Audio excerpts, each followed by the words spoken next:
Nos capítulos mais recentes do mangá, o Guts quebrou completamente. Ele entrou em uma depressão profunda e isso está gerando uma discussão enorme na comunidade de Berserk. Algumas pessoas estão dizendo que o Mori, o amigo do Miura que vai continuar a obra, está destruindo o personagem, que o Guts de verdade jamais ficaria triste e se abalaria assim. Que ele ia ficar puto e destruir tudo. Mas será mesmo? Será que eles estão mudando a personalidade do Guts ou é o Guts que está mudando? Bom, é exatamente sobre isso que vamos falar no vídeo de hoje. Então, bora! Antes de tudo, vamos dar uma olhada no histórico de desenvolvimento do personagem, para entender se realmente faz sentido, narrativamente falando, essa depressão do Guts, ou se realmente estão forçando a barra. Desde o primeiro arco lá do Espadachim Negro, o Guts é extremamente violento e sem escrúpulos. Ele tenta afastar todo mundo sabendo que quem chega perto dele acaba morrendo, como por exemplo o velho da carroça e a sua filha.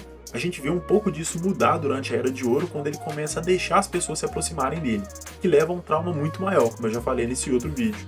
Depois do eclipse, até mesmo a Casca ele tenta afastar, deixando ela sozinha aos cuidados do Rickert.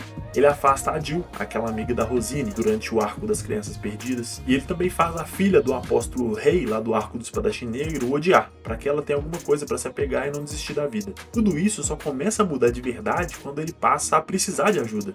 Na Torre da Convicção, ele acaba ganhando alguns aliados, mesmo que antes eram inimigos e por acaso, o Isidro, a Farnese, o Sérpico, que veio de Brinde, e logo depois disso eles ganham o reforço da Shirk, que pra mim é uma das personagens mais interessantes da obra junto com a Farnese. A essa altura, o Guts percebe que para cuidar da Casca, manter ela em segurança e sobreviver, ele não poderia continuar sozinho, ele precisava de ajuda. Tanto que era a Farnese a principal responsável por cuidar da Casca. Cada um passou a ter um papel no bando. Ainda assim, o Guts continuava sendo o guerreiro principal e que lidava com os monstros na sua maior parte.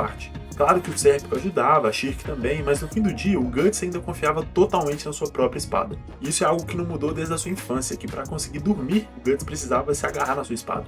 E ele ainda fazia isso, mesmo adulto, e eu diria que agora ele estava ainda mais confiante em si mesmo, já que tinha acabado de ganhar a Berserker Armor, que o dava um poder absurdo, capaz de bater de frente até mesmo com apóstolos extremamente fortes, como por exemplo o Grumbeld, que tremeu muito na base ao ver o que o Espadachim Negro poderia fazer. Mas enfim, bando formado, tudo nos conformes, eles descobrem que existe a possibilidade de curar a Casca, trazê-la de volta. E aí partem para a Ilha dos Elfos, onde teoricamente eles poderiam não só curar a Casca, como também viver em paz, longe dos apóstolos e criaturas malignas. Depois de muita dificuldade, batalhas sangrentas, inclusive contra criaturas inéditas e até o Rei do Mar, provavelmente um dos seres mais fortes de toda a obra, eles chegam ao seu destino. Seguem todo o processo para finalmente ter a Casca de volta e no fim dá tudo certo. Moonlight Boy aparece com bastante frequência agora, ficando muito tempo com eles, e o Guts vê a Casca sendo uma mãe e começa a ter esperança de poder ter paz, um futuro, uma família. Lembra lá da Era de Ouro, o que acontece em Berserk quando o Guts começa a ter esperança? Pois é, exatamente isso, muita desgraça. E é exatamente isso que acontece. O Guts tá lá todo feliz, sendo um paizão que ele nunca imaginou que poderia ser pro Moonlight Boy, tendo a Casca de volta, mesmo que com seus problemas e surtos eventuais, pelo menos ela tava bem, tava de volta. E aí, completamente do nada, no meio da noite, o Moonlight Boy sai pra fora da casa e na frente do Guts e da Casca, ele simplesmente se revela ser ninguém menos que o Griffith.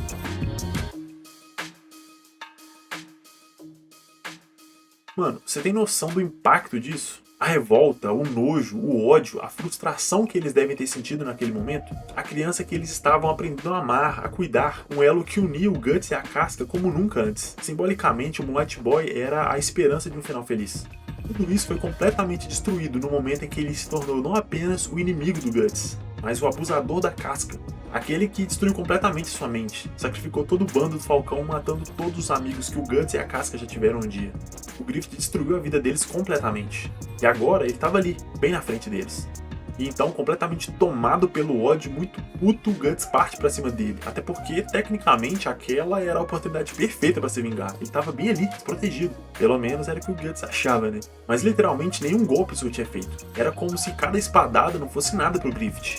Antes mesmo do Guts pensar em qualquer estratégia para vencer essa barreira invisível que protegia o Griffith, o Zod aparece, atacando o Guts e impedindo a luta principal de continuar. E como em Berserk tudo sempre pode piorar e sempre piora, o Griffith decide do nada simplesmente sequestrar a Casca. Isso mesmo, meus amigos. Depois desse trampo fudido para consertar ela, quando o Guts finalmente tem um pouco de esperança, o Griffith vai lá e destrói tudo novamente. Esse cara é bom, esse cara é diferenciado. Se tem uma coisa que ele sabe fazer é ser um filho da puta. Quando o Guts percebe a intenção maligna do Griffith, ele corre totalmente puto em direção a ele, tentando salvar a Casca. Já chega dando uma espadada absurda bem no ombro dele, um golpe que não tinha como escapar. Mas, para surpresa do Guts, a espada simplesmente para ao se aproximar do Griffith. É literalmente inútil tentar atacar ele. Então ele percebe que não importa o que ele faça, a distância entre ele e o Griffith continua sendo um abismo. Só que dessa vez não é só o Griffith que está do outro lado do abismo, porque ele consegue levar a Casca junto.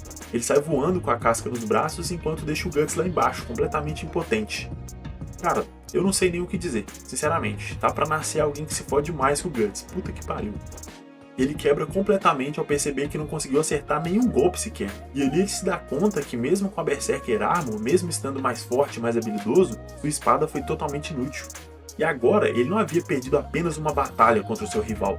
Ele tinha perdido a mulher que ele amava e jurou proteger. Tinha perdido a oportunidade de se vingar, tinha perdido a esperança. Agora, mesmo estando tão forte, ele não pôde fazer nada. Então, para que continuar? Para que se esforçar, lutar ou mesmo sobreviver? Não tinha mais razão para nada disso. Todos os seus objetivos haviam sido destruídos sem dificuldades pelo Griffith. Todo o bando fica abalado diante disso. A Farnese se sente culpada e inútil por não ter conseguido fazer nada. Mas aquele que mais sofre, sem sombra de dúvidas, é o Guts. Ele se isola completamente, se tranca na sua cabine completamente quebrado. E aí, acontece a confirmação do que a gente já esperava. Ele diz: "Eu nunca acreditei em qualquer coisa, em nada, apenas em você." Então vemos ele olhando para sua espada distante dele, quase como se ele não reconhecesse mais ela, como se ela não pudesse o deixar seguro como antes. E no último momento do seu desespero, ele percebe que tudo o que fez até ali foi completamente em vão. E assim, ele cai num vazio de escuridão e depressão. Então beleza, eu acho que já deu pra perceber que o Guts não tá fazendo drama, né? Cara, o Guts já passou por muita merda, mas em tudo ele sempre se manteve focado em alguma coisa. Seja ganhar dinheiro na Era de Ouro, se vingar do Griffith ou salvar a Casca. Mas e agora? O que sobrou? Nada, literalmente nada. Guts está completamente perdido. E esse é um caminho natural de um personagem que tentou de tudo para sobreviver. Ele se isolou, evitou contato humano, evitou se aproximar de qualquer um. Depois testou como seria receber uma ajudinha aqui, outra colar, mas nunca, jamais confiou de verdade nos outros. Ele nunca dependeu de ninguém, sempre foi independente. Caso alguém falhasse com ele, estava safe, ele se virava. E isso faz muito sentido. Então sim, eu acho que o arco de desenvolvimento do Guts passa por um período de depressão. Um período em que ele percebe que não é capaz de lidar com tudo sozinho. Porque ele realmente não é. Ele é um cara absurdamente forte, habilidoso e tudo mais. Mas ninguém consegue fazer tudo sozinho, nem mesmo ele. E aqui, nesse trecho da história, é onde eu acredito que o Guts vai crescer mais. Vai conseguir finalmente encontrar um equilíbrio. Não depender totalmente de alguém, a ponto de ser traído e quebrar completamente, mas também não se isolar. Tá na hora do Guts perceber que ele tá em uma equipe, um time. E um time só funciona, só faz sentido se trabalharem juntos. Cara, a Shirk é uma puta maga. Poderosa pra caramba, com conhecimentos que podem fazer a luta contra a mão de Deus ser possível. Ela pode fazer a luta contra o Griffith ser possível. Claro que até aqui é tudo especulação minha, porque ainda não saiu nada disso no mangá e tal. Mas faz muito sentido pra mim. Guts quebra completamente e percebe que diante desse inimigo, ele é completamente impotente. Ele tá acostumado a ser o fodão que vai lá e resolve tudo. O que é verdade, ele realmente é assim.